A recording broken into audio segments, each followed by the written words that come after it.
তো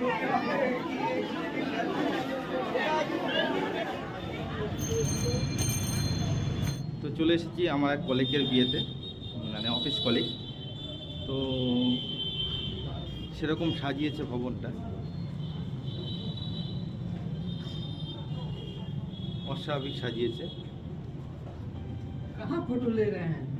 फोटो ले रहा फोटो है लेना आते हैं ना, वहाँ? वीडियो कर रहा है। नहीं, फोटो नहीं ले रहा है, हाँ। वीडियो कर रहा है।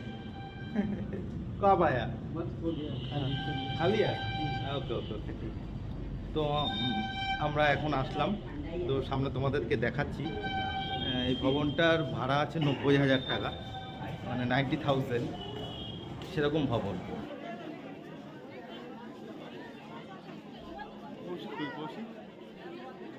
তো চলে আসলাম ভবনের ভিতরে। ভিতরে এসে দেখলাম যে ভিতরের যে ডেকোরেশন ভবনের, সেটাও খুব সুন্দর।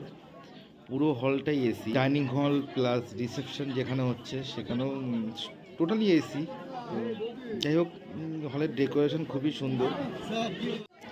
তারপরে চলে আসলাম ছেলে যেখানে বসেছে, মেয়ে যেখানে বসেছে সেখানে চলে আসলাম। তো দেখতে বেশ ভালোই লাগছে, ভালোই লাগলো। এমনিতেও ফুল টুল দিয়ে যেভাবে সুন্দরভাবে সাজিয়েছে আরও বেশি সুন্দর লাগছে। তো কিছু স্টাফ ছিল ওখানে আমাদের, যেহেতু একটু রাত হয়ে গেছে আমার আসতে, তো সবার সাথে দেখা হয়নি। তো দেখা করলাম সবার সাথে, দেখা করার পরে চলে আসলাম ডাইনিং হলে। দেখা করার পরে চলে আসলাম ডাইনিং হলে।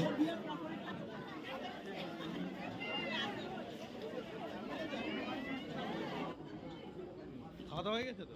তো এবার ডাইনিং হলের দিকে যাচ্ছি। তো দেখলাম বেশ ডাইনিং হলটাও খুব সুন্দর, খুবই সুন্দর ডেকোরেশন করা। তো আস্তে আস্তে এগিয়ে গেলাম, দেখলাম। তো ভাবলাম যে একটু খাওয়ার দিকটাও যাই, কি খাচ্ছে না খাচ্ছে একটু দেখি।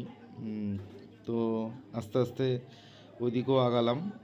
তো দেখলাম যে না, সত্যিই খুব সুন্দর পরিবেশন করছে। যারা যারা এখানে সার্ভ করছে তারা খুবই সুন্দর পরিবেশন করছে। তো আস্তে আস্তে ওখানে দেখতে পেলাম আমাদের দিয়ে একজন স্টাফ বসে আছে।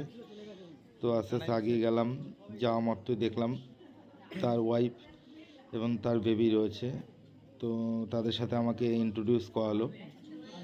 তো পরিচয় করানোর পরে আস্তে আস্তে তাদেরকে দু এক কথা জিজ্ঞেস করে আমি বাইরের দিকে চলে আসার চেষ্টা করলাম, মানে বাইরের দিকে চলে আসলাম। যেহেতু সামনে থাকলে সবারই খেতে একটু লজ্জা লাগে, তাই ওখানে বেশিক্ষণ আর হোল্ড করলাম না, আস্তে আস্তে বাইরের দিকে চলে আসলাম। তো আসার পরে আবার হলের দিকে চলে আসলাম যেখানে মেয়ে রয়েছে। তো ওখানে আসার পরে আমাদেরই দুজন স্টাফের সাথে দেখা হলো, আমার এক সিনিয়র স্টাফ। তো যাই হোক, তাদেরকে কিছু বলতে বললাম। তো তারা সেমন কিছু বললো না, একটু একটু বললো। যাই হোক, তারপরে আমি আমার মতন পকোড়ার দিকে চলে গেলাম। পকোড়া কি বলছি, ছেলে মেয়ে যেখানে বসেছে সেখানে চলে গেলাম। ফটো তুলছিল, তো সেখানে একটু দাঁড়ালাম, ফটো তোলা হলো, তুললো। তো আমরা স্টাফ সবাই একসাথে দাঁড়িয়ে ফটো তুললাম। তো তোলার পরে কি বলবো, যে ভাবলাম যে একটু খেয়ে নিই, তো বেশি রাত করা যাবে না। তো কিছুক্ষণ দাঁড়িয়ে আমিও চলে গেলাম খেতে। খাওয়া দাওয়া করে অবশেষে বাড়ি চলে আসলাম।